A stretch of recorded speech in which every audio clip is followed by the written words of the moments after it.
श्री शिवाय नमस्तुभ्यम. तुम्ही असं करता का की एक्स्ट्रा भात बनवून ठेवता, कारण की रात्रीचा उरलेला भात सकाळी फोडणी देऊन खायला खूप छान वाटतं.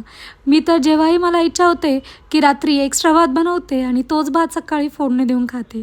अगदी सोप्या पद्धतीने फक्त 2 ते 3 इन्ग्रेडियंट वापरून ही रेसिपी तयार होते आणि चवीला अप्रतिमच लागते. तसा ना फोडणीचा भात तर मला ना उभा चिरलेला कांदा खूप जास्त आवडतो. वेगळीच टेस्ट देतो भाताला. काही नाही, रेसिपी तर एकदमच सोपी आहे. तेलामध्ये मोहरी टाकून ती परतून घेतल्यावर शेंगदाणे टाकून खरपूस व्हायपर्यंत भाजून घेते छान. त्याच्यानंतर त्याच्यात उभा कापलेला कांदा टाकते आणि परतून घेते गोल्डन ब्राऊन कलर येईपर्यंत. त्याच्यानंतर त्याच्यामध्ये एकदम बेसिकच मसाले ॲड करते. हळद, लाल मिरची पावडर, धना पावडर आणि घरगुती काळा मसाला. त्याच्यानंतर ते छान परतवून घेऊन त्याच्यामध्ये जो भात आहे तो ॲड करते आणि व्यवस्थित परतून घेते आणि मीठ टाकून परतून घेते.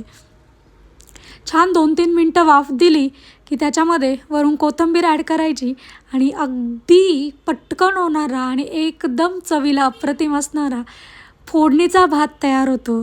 तुम्हीही तयार करून बघा आणि मला नक्की सांगा की रेसिपी कशी आहे आणि कसा वाटतो. जर व्हिडिओ आवडला तर लाईक, शेअर, कमेंट आणि सबस्क्राईब करायला विसरू नका. थँक्यू.